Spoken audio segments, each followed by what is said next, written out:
Magandang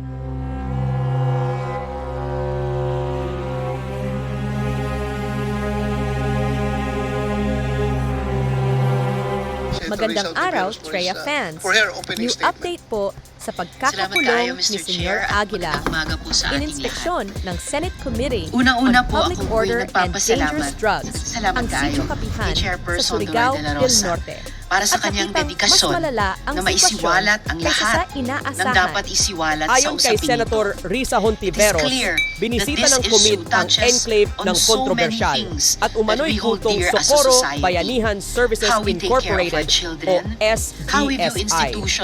Mas malala pa sa aming inaasahan ang nakitang mga irregularidad ng aking mga staff at ng Senate Committee on Public Order and Dangerous Drugs sa inspection ng Sitio Pero sa Kapihan. totoo lang po, The Senator said noong in a sumunod na statement, mga araw at linggo, Ang mga lalo irregularidad pang dumami yung na mga nadiskubre ng lumalabas aking mga na tauhan at ng kahindik-hindik Senate na Committee on balita. Public Order and Mr. Dangerous Chair, Drugs sa alam ko inspeksyon na sa nung Sitio pumunta Kapihan kayo sa Kapihan, ay mas malala pa sa kayo ay inaasahan nagulat natin. sa nakita ninyong sinabi ni ibingan ng Hontiveros mga baby. na ang Department of Nadurog Social ang Welfare puso and ko Development sa kwento ng ay isang nakapagtala ama ng hindi na bababa namatayan ng sa sanggol 22 dahil child marriages pinagbawalan sa siya komunidad ng mga kung lider saan ng ang ilan sa SBSI kanila ay na dalhin nagkaanak. sa ospital. Ipinunto Ang niya na nag-aagaw kailangang buhay na magsagawa niyang ng investigasyon sa mga sitwasyon Hindi ng napagamot mga hanggang batang pumanaw na lang pinanganak si baby. mula sa mga At child mas masahol, marriage na ito. basta-basta na lang Ang SBSI ng ay wala ring lipinan. organisadong I record ng understand that kamatayan this sa father kanilang is here komunidad, today sabi at ni atin Hontiveros. siyang makakapanayam. Walang mga ulat kung paano namatay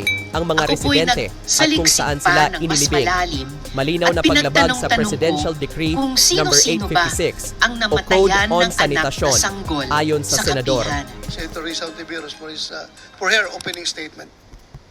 Salamat kaayo, Mr. Chair, at magandang umaga po sa ating lahat. Unang-una po ako po'y nagpapasalamat.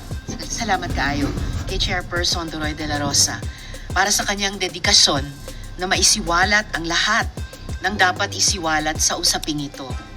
It is clear that this issue touches on so many things that we hold dear as a society. How we take care of our children, how we view institutions such as marriage and religion, how we treat the poorest among us. Napakadami po nating nabalitaang nakakagimbal nung nakaraang hearing. Pero sa totoo lang po, noong sumunod na mga araw at linggo, lalo pang dumami yung mga lumalabas na kahindik-hindik na balita. Mr. Chair, alam ko na nung pumunta kayo sa Kapihan, kayo ay nagulat sa nakita ninyong libingan ng mga baby. Nadurog ang puso ko sa kwento ng isang ama na namatayan ng sanggol dahil pinagbawalan siya ng mga lider ng SBSI na dalhin sa ospital ang nag-aagaw buhay na niyang anak. Hindi na pagamot hanggang pumanaw na lang si baby at mas masahol basta-basta na lang nilipat ng libingan. I understand that this father is here today at atin siyang makakapanayam. Ngunit, ako po'y nagsaliksik pa ng mas malalim at pinagtanong-tanong ko kung sino-sino ba ang namatayan ng anak na sanggol sa Kapihan. I was shown this sheet of paper.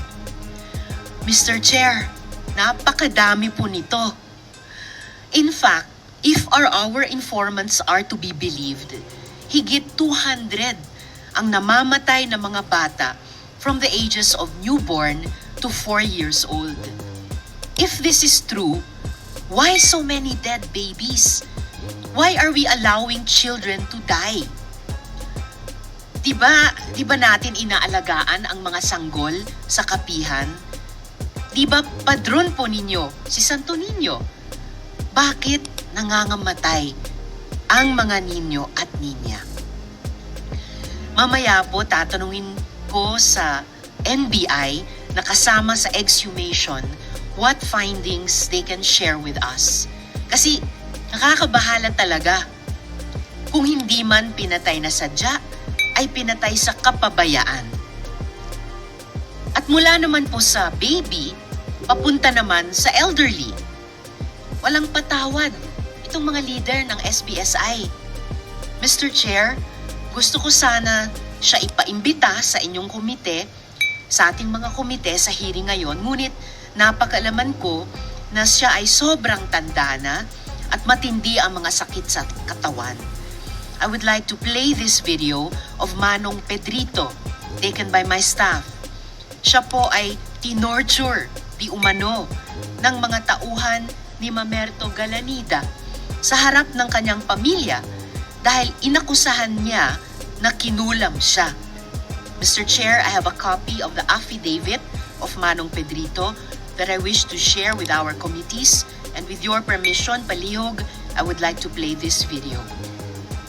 Dati, close kayo ni Mamerto, pero pinagbintangan ka niya na may black magic at kinulam siya, tama ba?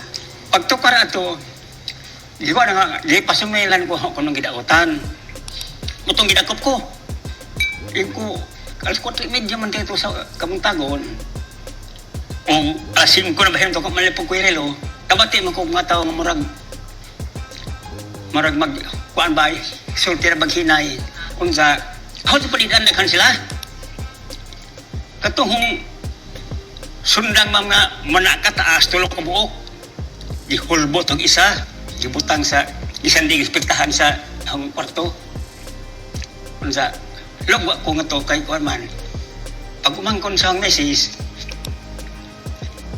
pag-abrik sa isa, Noy, bakod kay taguan ko ng Senyor Aguila.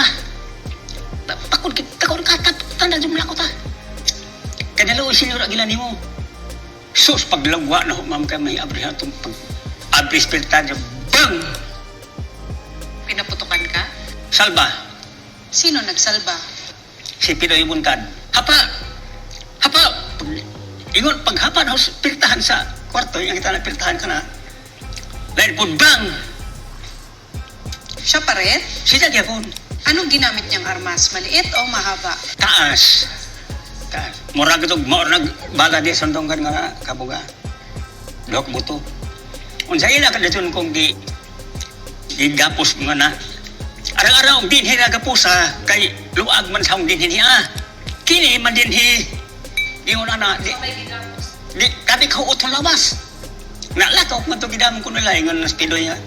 Nigam na to kano. Iko unsa malagi ho sa ato kaniko kay wa ko mamahibaw nga kasalanan. At least pagmangkon ko ako nga wa man ko gibuhat. Og ari ito ibase sa Dios. Ang tao magsulti og di mao makasalata si Dios. Mo nangangaho ang tinuod jud mangisulti. Nung kinapos ka, maraming sumama? Daghan sila. May dala silang armas o wala? Gawag hiringan isa ka buok. Sino nagdala ng armas? Si Pinoy Buntad. Ila kung di patindog. Pero paghapa lagi na ho, ma'am. Pagtambalik ko na ka na may hingso ng dumi. Paghapa no, kuhan ila kung gigapos nga na samtang gibugkot ko, ibanjak ka ni hindi ni akin eh. Tanaman ako na ang kamot, ma'am. Kini og kiri. Sa etikto na, ma'am, sa akong sakit. Itong ginanjakan. Kung sa itumban pa ni ang gibugkot, samtang gibugkot ko din na. So nadapa ka? Oo. Luno, grabe lapok ni hong din ma'am. Kay uwan mo to. Ba't ikaw ang pinagbibintangan? Sino nagsumbong? Sino nagutos sa kanila? Wa ko kay bawo kay siya nagsulti, basta kay gidakop lamang ko sa bahay. Ug na may ilang pagtuo sa tao ug sa Dios, ako na po labuan pa sila na pagtuo. Ang tao ko nung katang kalagi ba ibayad. Unsa mahibayad ka nung makadaot kong tao, nga akong kalagi sa kabuok. Wala yaho. Humagapos ki, naglakaw may nga to saka sa Kapol Bimber. Pero wag ko sa sugdan na magkaibaw ug asa ko day ha. Kay, wag pa rin ko magbuhat pa ma'am. Isa ka tao nagtukod sa likod.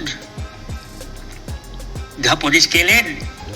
Hadlok sa budagan ko nga, kinin tao ma'am, ug basta gapuson din, di na kadagan.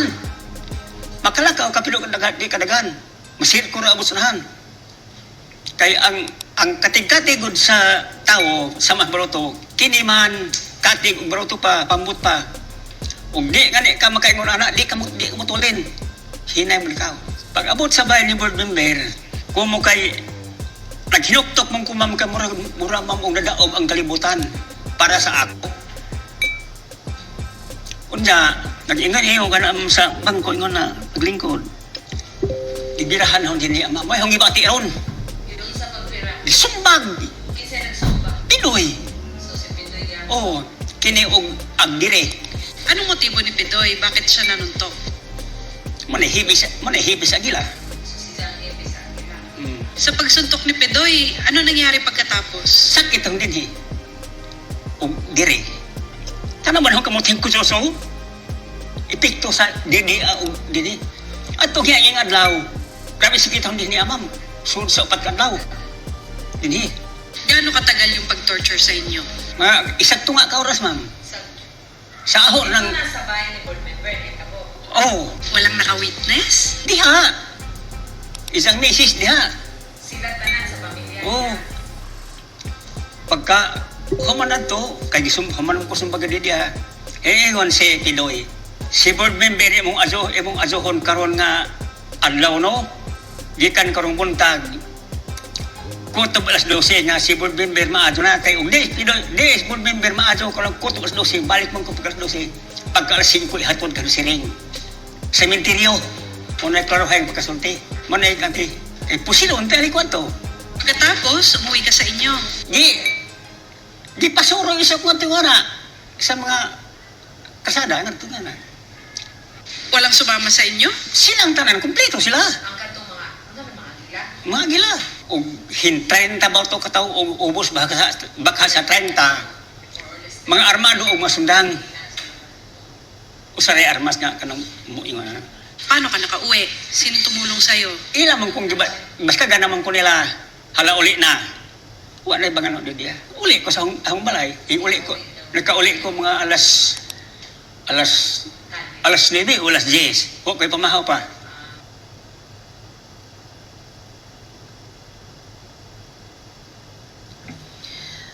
Mr. Chair, si Manong Pedrito ay naka-standby po para makapag-zoom kung sakaling sa hearing po natin ay meron kayong mga tanong.